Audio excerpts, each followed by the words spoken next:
He went out fishing, thinking he would return by evening, and that very thought became the most terrifying lie of his life, because when a person is certain that time belongs to them, it begins setting a trap, and forest and water know how to wait longer than any predator.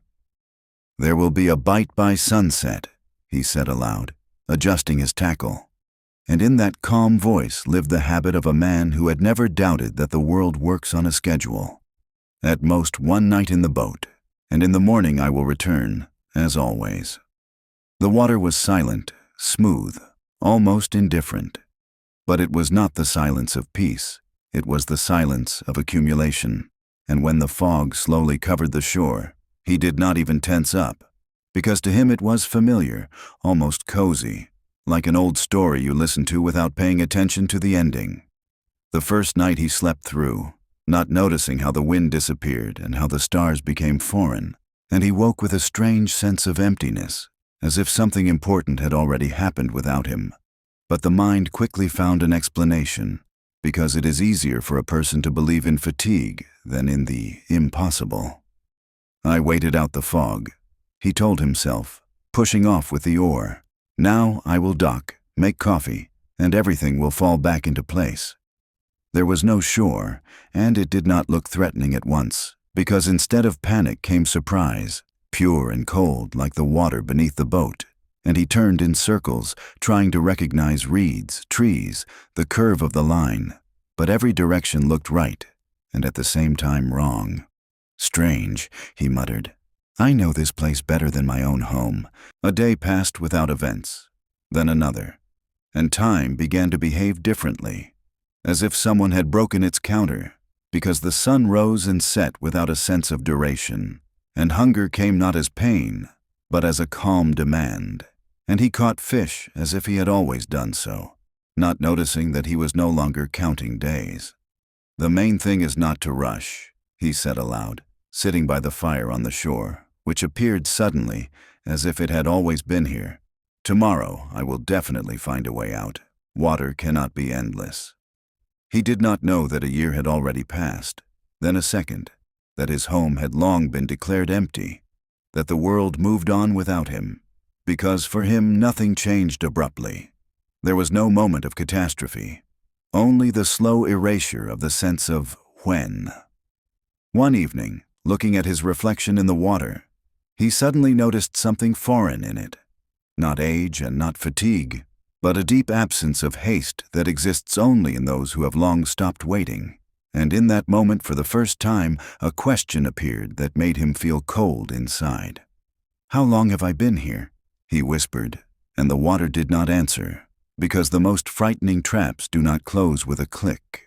They close when a person stops noticing that they are no longer living by days, but by the habit of surviving. And he did not yet know that the fishing trip he went on one calm morning had already been lasting 3 years, and that the most frightening thing was not that he was lost, but that a part of him no longer wanted to be found. Time did not disappear at once. It dissolved slowly, almost gently, and that was precisely why it was so dangerous, because every morning began with the same water, the same sky, and the same calm that did not scream about a trap, but convinced him that it had always been this way, and that there was nowhere to return. "Today I will go farther along the shore," he told himself while gathering his tackle, and there was no hope in those words, only mechanical stubbornness. It cannot last forever. Water always leads somewhere. He walked for hours, sometimes for days, but the shore did not change, and this did not frighten him sharply, because fear needs difference, and here there was no difference. Only repetition that slowly erases the desire to ask questions, and when his legs gave out, he simply stopped and waited, not knowing what exactly he was waiting for. "I probably just remember poorly," he muttered, looking at the reeds that seemed familiar and foreign at the same time. Water changes shape. Places are not obliged to remain fixed. Fish were caught, fire burned, the body obeyed, and that was the worst part, because survival came too easily, as if someone were deliberately dulling the sharp edges, so that he would not feel the moment when he stopped being a man with a home and became a creature with a territory.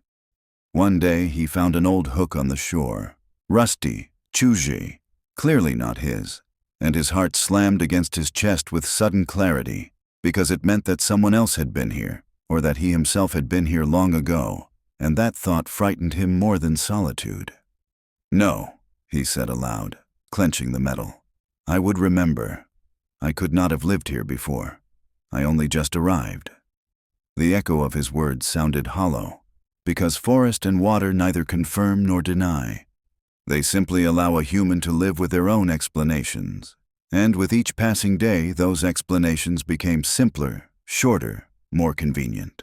At night he dreamed of a city without names, faces without features, voices without words, and waking up he felt not sadness, but irritation, as if the dreams interfered with focusing on something more important, another day that did not require memory. "Enough," he said one morning, looking at the water. "Either I leave this place, or I admit that there is no exit, because living between these two thoughts is becoming harder than hunger." The water was calm, as always, but it was precisely in this indifference that he felt the first real crack inside, because something in him began to resist not loneliness, but comfort, and that meant that the third year was approaching, even if he did not yet know how to count time. And somewhere deep inside appeared the feeling that if he did not break this circle himself, it would erase him so quietly that no one would ever know that the fishing trip lasted far longer than one calm day.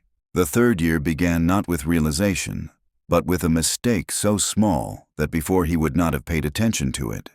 Yet it was precisely this mistake that tore the smooth fabric of days apart, because one morning he woke up and realized that he could not remember when he had last changed the fishing line, and the memory of yesterday looked just as foggy as the shore in the morning.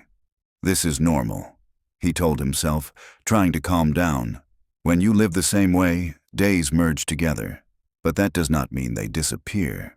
He tried to count time, made notches on a tree, but quickly lost track, because he could not remember which day he had started from, and each new mark looked suspiciously similar to the old ones, as if they had appeared long before his decision, and that thought struck harder than cold water. "No," he whispered, touching the bark. "I could not have done this earlier. I remember my home. I remember the road. I remember how I went out fishing." But memory answered not with images, but with sensations, and there were no dates in them, only the familiar weight of calm that suddenly began to seem suspicious, because calm without change is not balance, but stagnation. He noticed that his clothes were more worn than they should have been after a few days, more than after a few weeks. And when he looked at his hands, he saw in them not the marks of a temporary adventure, but the imprint of a long life in one place. "How much?" he asked aloud, and his voice sounded hollow.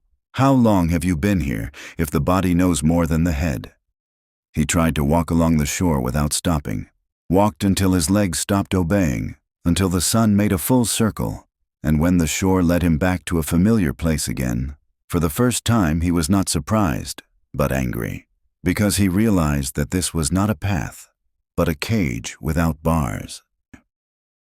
"You have no right," he shouted into the fog, "to keep me here without explanations, without signs, without reasons. I did not choose this."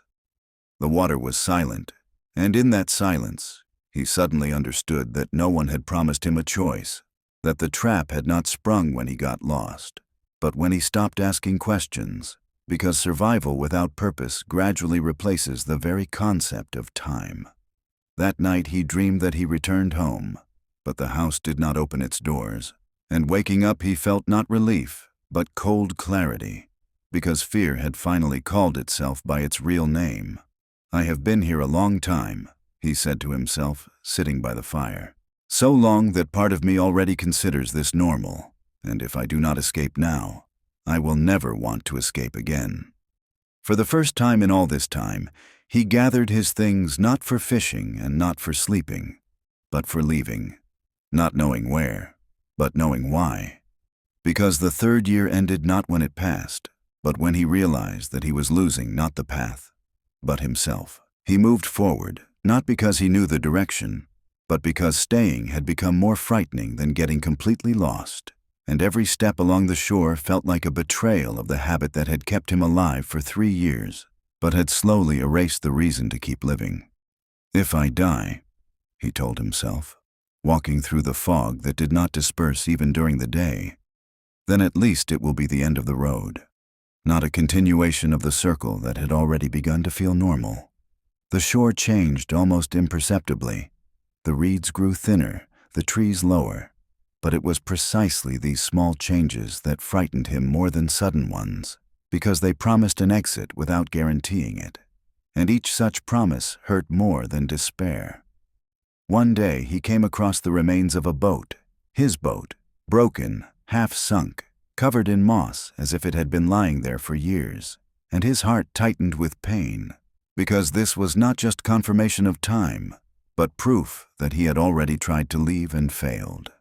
"I already tried," he whispered, touching the wood he had once held in his hands, "and I do not even remember how I gave up."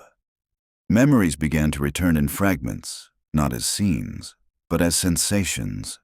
The cold of the first night, the hunger that seemed temporary, the calm that came later.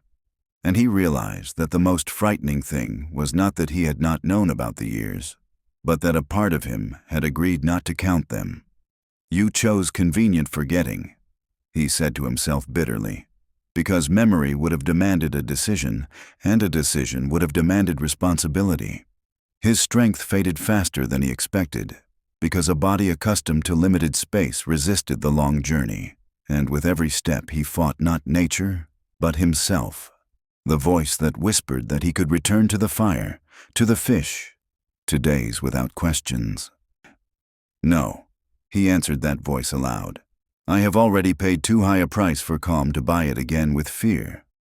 One night he collapsed, exhausted, and lying on the cold ground, he thought for the first time not about whether he would find an exit, but about whether he would be able to live if he did. Because 3 years without time change a person in such a way that return becomes a new trial. "If I make it out," he whispered into the darkness, "I will be a stranger both there and here, but it is better to be a stranger among people than to disappear unnoticed from the entire world."